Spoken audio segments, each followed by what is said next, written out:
Let me show you a picture. This is a photo taken in South London in 1914. At the time, Britain was in the midst of an acute housing crisis. Wealth inequality was soaring, and owning one's own home was beyond the aspirations of all but the very richest.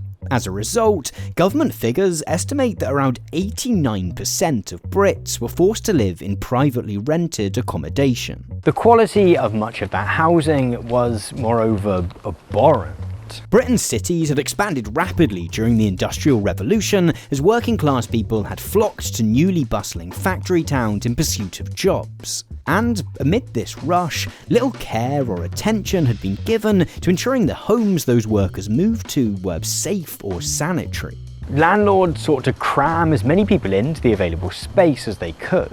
Between 1851 and 1911, the average footprint of a newly built British home dropped from 913 square metres to just 268. Worse still, rents continued to rise. An influential survey carried out by Maud Pember Reeves in 1913 estimated that working class families were spending around a third of their income on housing, often for little more than a single room. Sound a bit familiar? It might seem insensitive to compare the housing crisis of the early 20th century to that of today, but a few TVs, internet connections, and washing machines aside, it's hard not to see endless similarities. The third of income spent on housing which Pember Reeves was outraged by in 1913 is now the average for all private renters in the UK. In London, it's more than 50%. As people turn to house shares and studio flats to try and cut costs, the amount of space that we're living in is also dwindling. And with average house prices now sitting between 8 and 9 times the median wage, homeownership is once again becoming a pipe dream for many. Now for the good news. Over the course of the 20th century, Britain managed to solve its previous housing crisis. Housing poverty wasn't eradicated entirely, but for most people, safe and affordable housing did become a reality. In today's video, I want to explore how we got there, what policies made it possible, and what it might teach us about how we and other countries can solve our housing crises once again. Rents are going through the roof. People are now paying much more in rent, by and large, than they would be if they were actually able to get a house and pay a mortgage. Building more homes to buy and for rent are so important. Earlier this century, leaders faced the challenge of creating a welfare state that could provide security for the new working class. They voted to stop the existing right to buy council houses, a policy which would kill the hopes and dreams of so many families. That we shall introduce a measure to control less essential building so that the housing programme, both local authority and private, can go roaring ahead. I haven't got anywhere on earth, wherever I've been, I still like my own home the best. The decision to fix Britain's housing crisis the first time around didn't come from nowhere. Two events conspired to convince those in power that ordinary Brits weren't going to accept living in squalor any longer. The first was a brutal world war. Between 1914 and 1918, working class men from across the UK were sent off to Europe to fight the most costly war in British history. When those who had survived returned, then Prime Minister David Lloyd George partly felt the country owed them for their sacrifice. Given Russia had just succumbed to revolution, he also had a genuine fear of what might happen in Britain if living standards didn't improve pretty soon. The second was a massive rent strike. In 1915, landlords in Glasgow had attempted to take advantage of a wartime housing shortage by announcing immediate rent hikes of up to 25%. Outraged tenants responded by refusing to pay any rent at all. Under the leadership of campaigner Mary Barber, around 20,000 households eventually joined the Glasgow rent strike, forcing the government to introduce rent controls to placate them. It was clear that this wasn't enough, however. The keynote legislation that really kind of sets the scene for a sea change in housing provision and the growth of council housing occurs in 1919, when of course Lloyd George had promised homes for heroes. And he promised to build 500,000 houses. 1919 Housing Act was certainly motivated by a desire to reward service and sacrifice during the First World War. At the time, it was very explicitly aimed also to offset the fear of revolution. In 1919, Lloyd George's government introduced this piece of legislation, the Housing and Town Planning Act 1919. It instructed all city and county councils across the UK to survey the number of homes that they needed to build to meet demand and to make plans to fill that gap. Crucially, the government would no longer rely solely on private builders to do so. Instead, local councils would be lent money to build houses to rent out themselves. This was effectively the birth of what came to be known as council housing. These houses were to remain in the ownership of the local government and to be let out for affordable rents. Furthermore, tenancies were to be as secure as possible. While there were strict standards that tenants had to uphold in terms of cleanliness and neighbourly behaviour, as long as they paid their rent, people could basically stay in their homes as long as they wanted. Alongside improving the affordability of housing, however, the government was also keen to raise standards. Remember, many people at this point were living in slums, which were dank, depressing, and served as petri dishes for disease. This booklet, the Manual on the Preparation of State-Aided Housing, laid out the minimum standards which these new council houses should meet. Houses should, wherever possible, be self-contained, have 2 stories, and include a kitchen, a larder, a fuel store, a living room, an indoor toilet, a private bathroom, and at least 2, if not 3, bedrooms. The manual even gives suggestions for how houses should be laid out on estates to strike a balance between making good use of the available space and ensuring that everyone has access to light, greenery, and transport. Early council housing may appear quite basic. In contemporary standards, of course, it was light years ahead and better than contemporary private rental and slum housing, and that meant simply, it was sanitary, it was soundly constructed, and so on. Council housing was always better than any kind of private sector equivalent for the working class. Through into the 1930s at least. In fact, this focus on quality initially had a significant impact on affordability. Rent on the Hillfield estate in Bristol, which was one of the first council estates built following the war, was 9 shillings and 6pence a week, around £17.93 in today's money.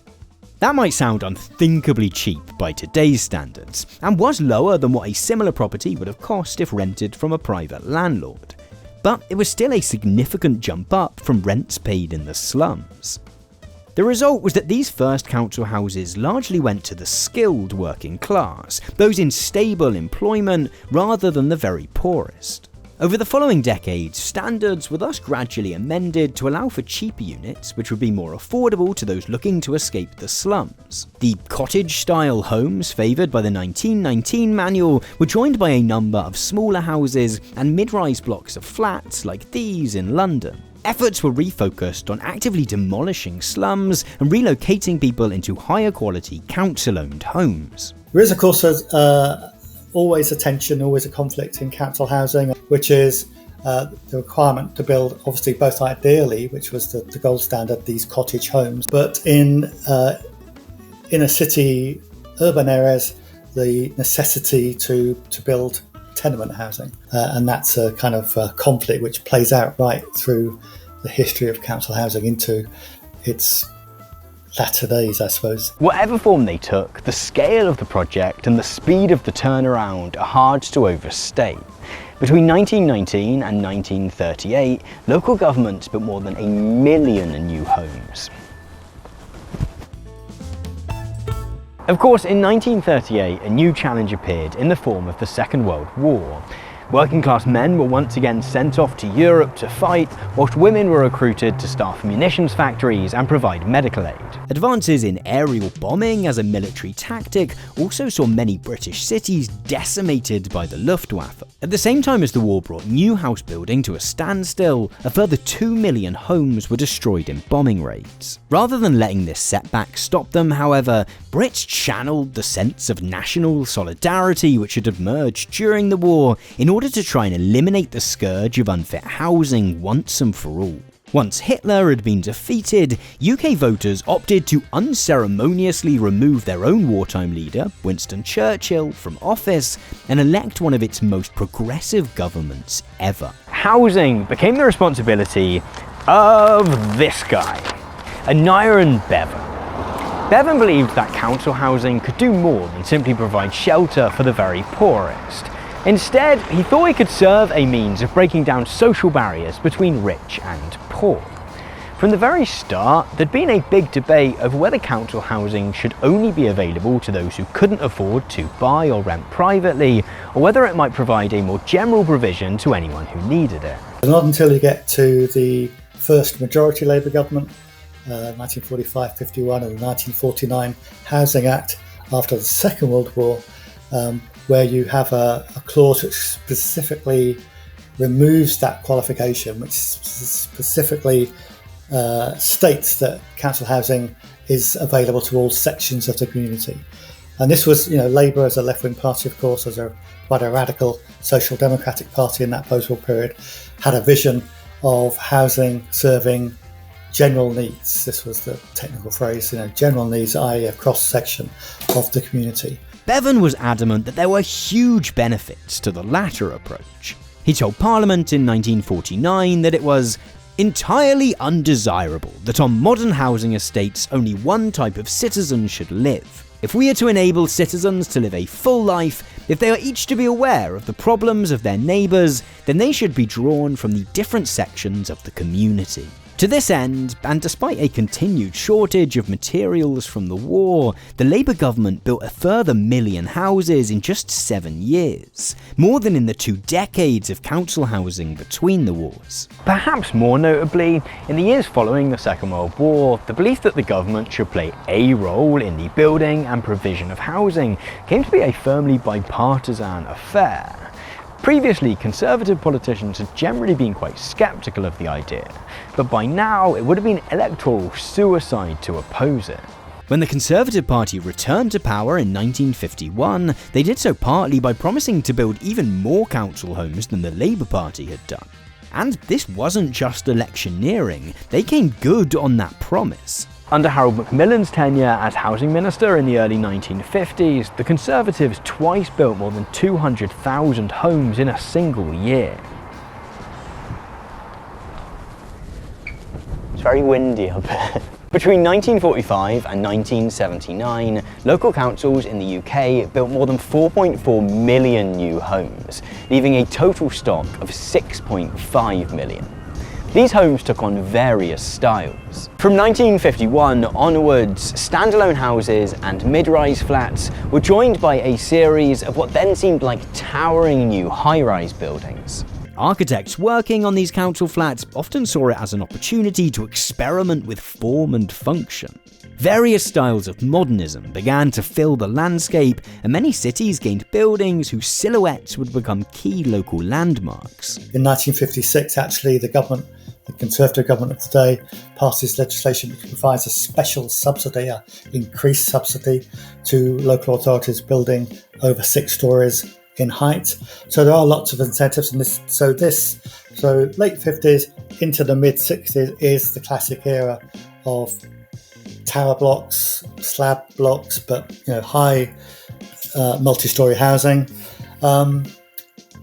And of course, it's very visual. There were some failures along the way. An experiment with prefabricated, system-built housing in the 1960s culminated in the Ronan Point disaster, in which a gas explosion caused a block of flats in Newham in East London to partially collapse. 4 people died and several others were injured. I always make the corrective or apply a sort of proviso to that, which is if you look at council housing in the round, you look at it as a whole, over 2/3 of British council housing are 2-storey houses. On the whole, however, council housing continued to provide quality and affordable housing for those who lived in it. By 1979, somewhere between 30% and 42% of Brits lived in council homes. Private landlords have been very nearly eliminated entirely. Where in 1919, nearly 90% of people had lived in privately rented housing, that number had shrunk to just over 10%. Rent was more affordable than it had ever been too. From a high of a third, working-class Brits now spent just over 10% of their income on rent. In a scenario which seems hard to imagine from a modern perspective, or likely from some foreign perspectives, renting one's house from the local government was a normal and mainstream option. Strong tenancy protections meant that where rented housing today can often feel inherently temporary, people were able to build homes, lives and community. Certainly into the 1950s and into the 60s, I would always make the point that council housing was it was aspirational housing. It was a step up for the many millions of working class people that moved into their council homes. So it was absolutely housing of choice for its residents, its new tenants. It's worth pausing here for a moment to acknowledge quite how much of a turnaround this was from the scenario we were discussing at the very beginning of this video. People still had disagreements with their council landlords, there were still tensions and shortcomings. But in just a few short decades, Britain had gone from a nation of slums to one which not only had millions more homes, but was engaged in an ongoing and vibrant experiment into how to house the most people in the best possible way. Nevertheless, the decline in private renting during the middle of the 20th century wasn't solely the result of more people renting off their local council instead. The huge number of homes that had been built meant that for much of the post-war period, the cost of the average British home hovered around 4 times the average salary. This relative affordability, combined with an increased availability of mortgages, opened home ownership up to the middle class and better off working class people, in a way that would have been unthinkable 50 years previously. By 1970, just over 50% of Brits had managed to buy their own homes. People not only wanted to own their own homes for practical reasons, but home ownership also began to be viewed as a marker of social status, which, in a country as obsessed with class as Britain, is no small matter. By the 60s, I think you do have the rise of working class owner occupation. So at that point, in a sense, rental becomes seen as a slightly inferior option. Owner occupation becomes a bit of a gold standard, and it's, of course, it's certainly proclaimed as such by the Conservative government, by politicians on the right primarily. But that's it's a sentiment which is quite widely shared. This was actually a pretty good example of how public and private systems can work together to enable both stability and choice. For anyone who wanted to and could buy, the option was very much there. And the quality of available houses had no doubt been pushed upwards by the fact that homes needed to be at least as good as council houses in order for people to find them desirable enough to buy. The widespread availability of those council homes, however, also meant that if you were a renter, that didn't mean being completely thrown to the wolves either. The result was that Nye Bevan's dream of council housing encouraging social mixing across classes never really came to fruition. Instead, a process began to emerge of what came to be known as residualisation. This involved council housing becoming the domain of poorer citizens, while upwardly mobile residents sought to buy their way out. The sense of social stigma which emerged from all of this was compounded by a right-wing media discourse which began to focus on so-called problem estates, supposedly rife with poverty and crime. As with all such discourses, this was true in some cases, but was far from a universal experience. The attempt to frame council estates as being in themselves corrupting forces helped to distract from the role that broader trends of economic downturn in the 1970s were having on people's lives. Nevertheless, these forces combined with a general complacency of belief that housing had kind of been solved to deflate the enthusiasm which had driven the whole project. None of these problems would have been insurmountable for a government which still believed that the state could play a positive role in driving up standards and pushing down rents in the housing sector. The idea that the government could do much of anything useful, however, was about to come under attack. And then into the 1970s, really you're looking and this is putting it somewhat crudely, but I think plausibly, you're looking at what the collapse of what has been termed post-war consensus. As you say, Labour and Conservative parties broadly shared similar politics on housing and some other things, the mixed economy, the health service, foreign policy, and so on. But into the 70s, there's that consensus collapse. It's undermined partly by a shift to the right among the Conservative Party, but it's actually also weakened by growing disillusion with the power and efficacy of the state. In 1979, this woman, Margaret Thatcher, was elected as Prime Minister of the United Kingdom and Northern Ireland. This is a copy of the manifesto on which she stood. Among its key pledges is a commitment to building a property-owning democracy. Unlike Labour, it reads, "We want more people to have the security and satisfaction of owning their own property." As we've seen, home ownership had clearly become a widespread aspiration for many people by this point. But Thatcher's ambitions went far beyond this. A true believer in the power of free markets, she wanted to actively reduce the strength of the council housing stock. As she saw it, government-owned housing had the effect of promoting an over-reliance on the state among tenants. And, she supposed, also encouraged people to vote Labour by extension. In around about the 80s, etc., what you start to see is a move away from that vision, that consensus of home being an essential need, towards government essentially saying that they wanted to slim down government, they wanted to privatise a lot of the stock and sell it off. A year after her first election, Margaret Thatcher thus passed this bill, the Housing Act 1980. This gave council tenants who had lived in their home for at least 3 years not just the ability, but the legal right to buy their house from the local government. More than this, it gave them a discount of at least 33% off the market value of their home. And she even made provisions for 100% mortgages, meaning buyers wouldn't even need a deposit. This policy was obviously incredibly popular among those who could access it. I mean, for anyone who could, it would have been ridiculous to turn it down. Here's the opportunity to buy a house for a knockdown price and zero money down. In just the first 3 years of the scheme, 300,000 properties were sold to tenants. In the entire life of the scheme so far, that figure has reached 2 million. In the short term, this helped to significantly increase the percentage of Brits who owned their own homes. The longer term consequences for the country as a whole, however, were far more destabilising. You just basically saw lots and lots of people taking advantage of big discounts to try and buy their own home and get on that housing ladder.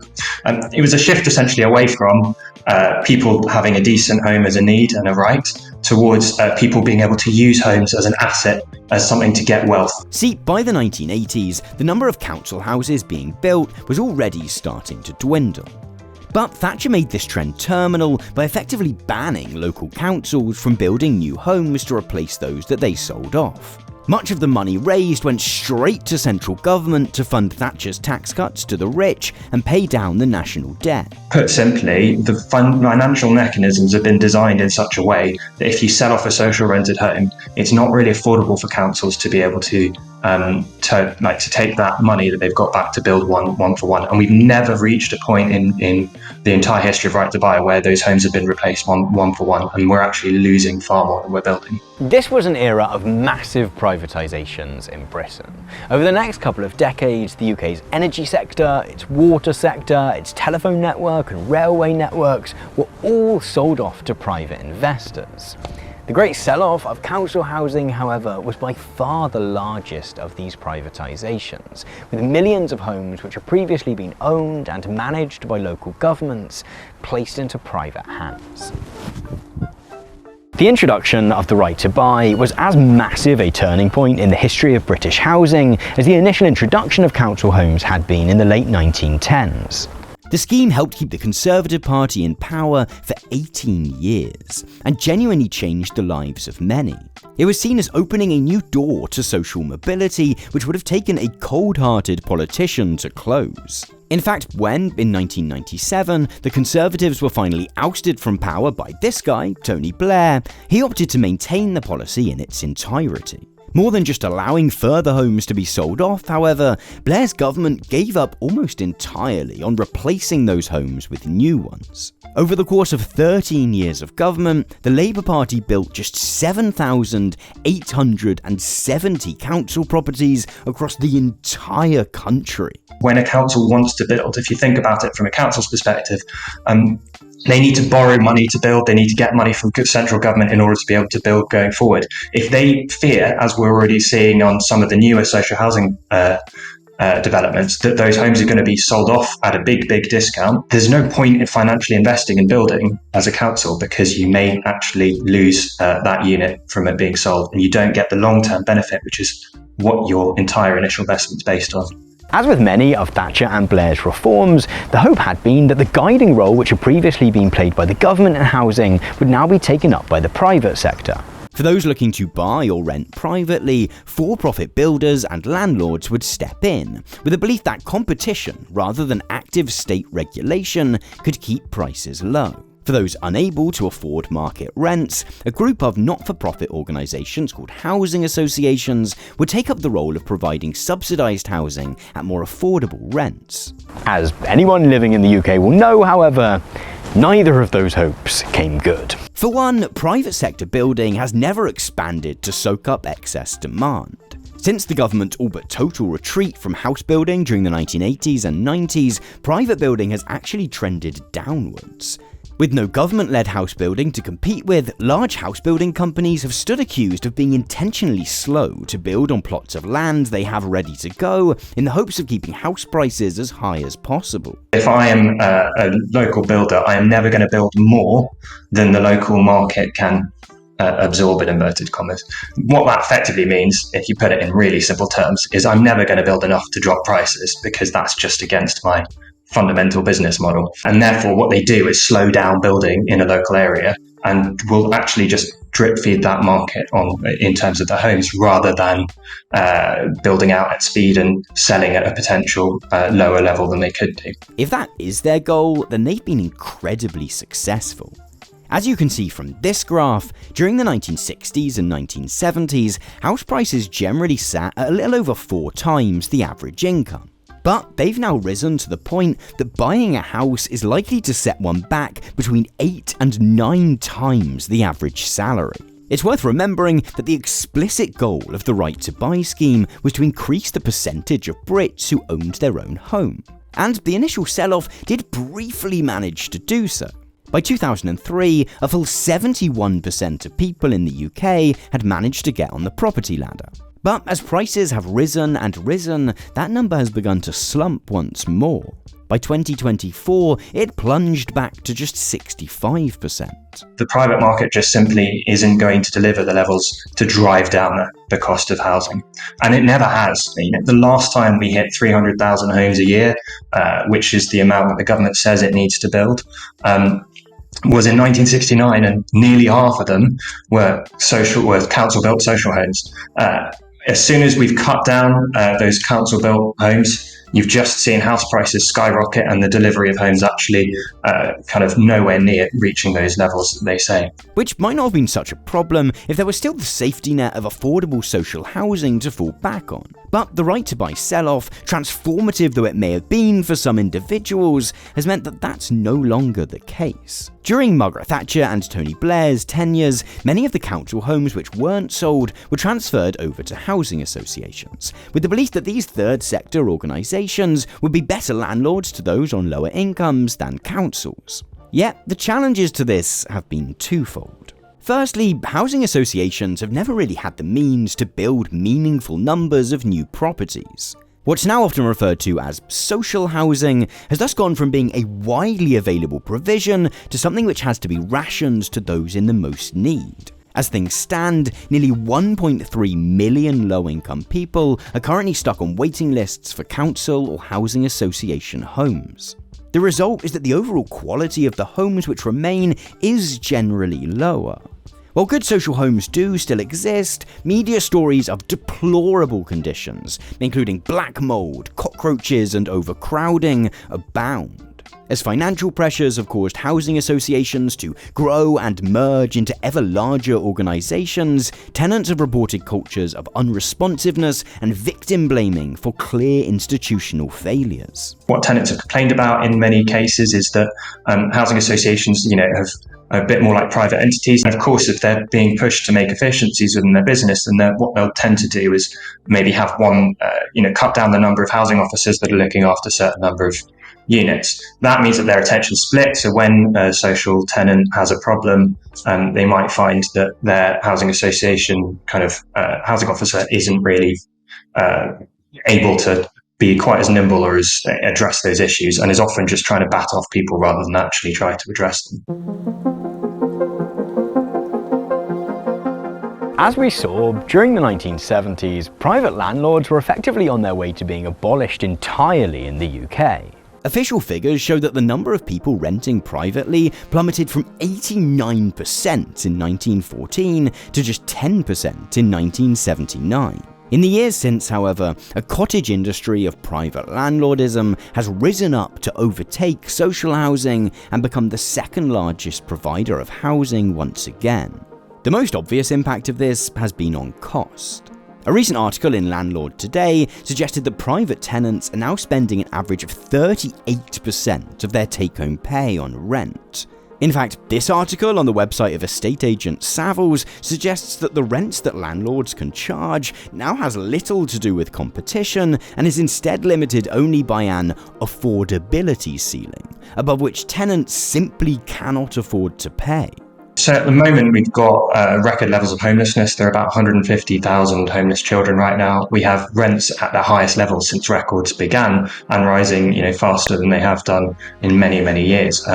We're talking about people now simply not able to find a new home, because the rent's just way too high. And a lot of people are simply saying that even when they're in their tenancy, their landlords are just hugely raising rents. Just as important, however, have been changes to security of tenure. Social homes have always had relatively strong protections for tenants in terms of how long someone can stay in their home. Effectively, as long as someone pays their rent and doesn't destroy the property, they can usually stay in that property for as long as they want.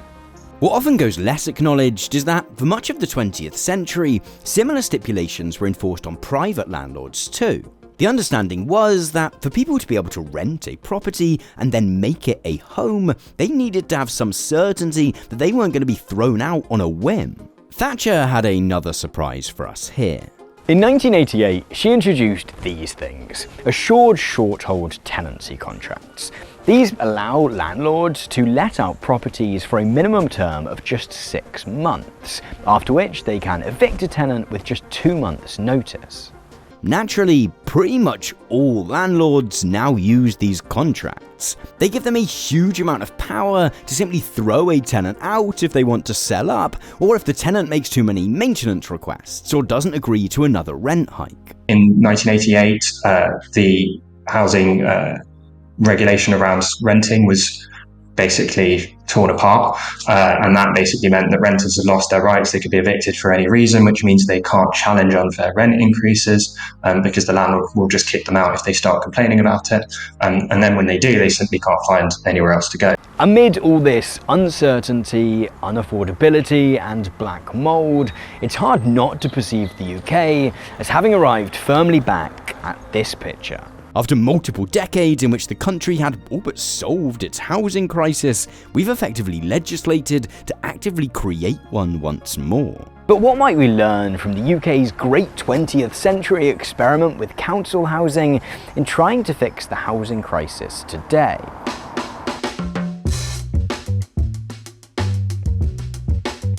At the heart of the UK's current housing crisis is very clearly a lack of supply. The government has effectively given up building homes, and this has allowed both mortgages and rents to shoot up well beyond what is affordable or just. This lack of government ambition has been further hindered by a planning system which too easily allows nearby NIMBYs to vote down any planned private developments in order to defend the value of their own homes. There are, however, some who will argue that this lack of building is the only problem. That if we strip away some of these planning regulations, the free market will simply step in and build a bounty of new homes for all. Problem solved. The reality is that the quality of the houses we build and the terms on which they're offered to either buyers or tenants matters hugely too. A lot of people have been talking about just saying, let's unleash the private sector and reform planning to try and they'll just sort it all out and we don't need to worry about this social housing problem. Well, what we've seen is the private developers have never ever delivered the 300,000 homes target that the government are setting. A few months ago, this essay, called Foundations, went semi-viral on Twitter. Written by a group of free market advocates, it implied that simply rolling back planning regulations could open Britain up to building as many houses as it did in the final few decades of the 19th century. In doing so, however, it entirely overlooks the fact that while the UK did build a lot of houses during that period, an awful lot of them were slums. In fact, as we've seen, the adventure in council house building in 1919 wasn't because the private sector wasn't building enough houses, but because when left to its own devices, it overwhelmingly built dank, depressing, unsanitary shoeboxes for landlords to cram people into. Current practices in private house building don't inspire too much confidence either. Newly built properties in the UK have become notorious for being so poorly and haphazardly built that they often have significant problems to deal with before anyone's even lived in them. They're also tiny. The average size of a newly built British home has decreased every decade since the 1970s, with the footprint of the average living room shrinking by 32%. As a result, a recent survey revealed that just 21% of Brits would actively choose a new build house over an older property if they had the choice. Historically, council housing has provided superior housing at those lower rents. You can't look to the rabbit hutch houses of the mass developers. You can't trust them to build well. The lesson of council housing is in terms of space standards, in terms of energy standards and so on. Council housing at its best has been innovative. It's been of good aesthetic quality. And I think particularly as we face not only a housing crisis, of course, but a climate crisis, as we're going forward, and this is being certainly embraced by housing associations and local authorities, we look to the public sector to really kind of pioneer and be at the very vanguard of building high quality, sustainable housing into future decades. If the goal was simply to build more houses, then planning reform might suffice. But to really fix the housing crisis, we need to build good, high-quality, affordable homes with secure tenancies. Throughout the course of the 20th century, council housing, built by and for local governments, not only provided high-quality homes for the tenants that lived in them, but also pushed up quality across the board by forcing private builders to compete with them. You end up with a situation whereby the most obvious solution is the best, i.e. the government should get back into the business of building. We need to get councils back building. That was the time when people in the post-war years started to have genuinely affordable homes, decent lives, and the stability of a place that they can call home that can help them have the foundation for a future. We know that model of just relying on the private market and just saying planning reform over and over again and no investment doesn't actually work. The proof's in the pudding. This is the situation we're in. It's a massive housing emergency. We need to get building, and we need to get building social rent homes. If we want to find our way back to a place where having an affordable place to live is a norm and not just a luxury, then building significantly more social homes needs to be part of our plan. We've done it before, and we can do it again.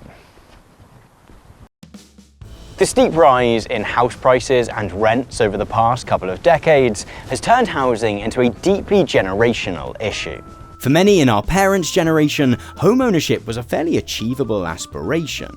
But for those of us who have come after, getting on the so-called housing ladder has become harder and harder. In fact, the rise of the housing crisis is a key theme in my debut feature-length documentary, Boomers, which, depending on when you're watching this video, either comes out tomorrow or, well, is out now. Eek! Is that something we're going to cut back to? I'm going to go like, it's out tomorrow, and then I go, eek! Boomers takes a provocative look at the generation wars which sometimes seem to have taken over our political and cultural conversations. Making it has involved me travelling across the US and Europe in an effort to try and understand the lives and legacy of the baby boomer generation, investigating the seismic changes they've enacted on the world around us and the economic, social and ecological devastation which seems to have followed in their wake. Boomers is available to watch exclusively on Nebula, the creator-owned streaming service that I've been a part of for a couple of years now. In fact, it's precisely because Nebula commissioned the film and took it on as a Nebula original production that I've been able to work with the incredible team of creatives who have helped me hone the film, add an original score, and make it look absolutely gorgeous. Boomers is by far the most ambitious thing I've ever made, and I cannot wait to share it with you all. If you're not already signed up to Nebula, then now is a fantastic time to jump on board. Alongside Boomers, we've got a whole host of other Nebula original productions which are coming out, which, much like Boomers, are not available to watch anywhere else. Abigail Thorne of Philosophy Tube's short film Dracula's Ex-Girlfriend and Wendover Productions' game show series The Getaway are available to watch right now. And we've recently announced a feature-length documentary by Bobby Broccoli called 17 Pages, which I cannot wait to see. All of this is part of Nebula's big push into curating the best collection of creator-made shows available anywhere. If you'd like to sign up to Nebula and watch Boomers, then you can get a cheeky little discount on doing so by using my personal link go.nebula.tv/Tom Nicholas. That'll give you a 40% discount on an annual plan, meaning you can watch Boomers and all of that other great stuff for just $3 a month. We've also recently launched lifetime memberships, which have proven really popular. They obviously cost a bit more up front, but secure you access to Nebula for as long as both you and the platform exist. In fact, the revenue we raise from those lifetime memberships is going straight back into funding more ambitious projects like Boomers to keep you entertained and informed for long into the future. Signing up to Nebula using my personal link really does help to support the work that we do here. So thank you so much to everyone who has done so already. That link again is go.nebula.tv/Tom Nicholas. I'll see you over on Nebula and cannot wait to hear what you think of Boomers. Thank you so much for watching this video. I hope that it's given you lots to think about in terms of how we fix the housing crisis. And if you've just watched that Nebula spot, then please do go over to Nebula and stream Boomers when it comes out. I'm really proud of it. Can't wait to share it with you all.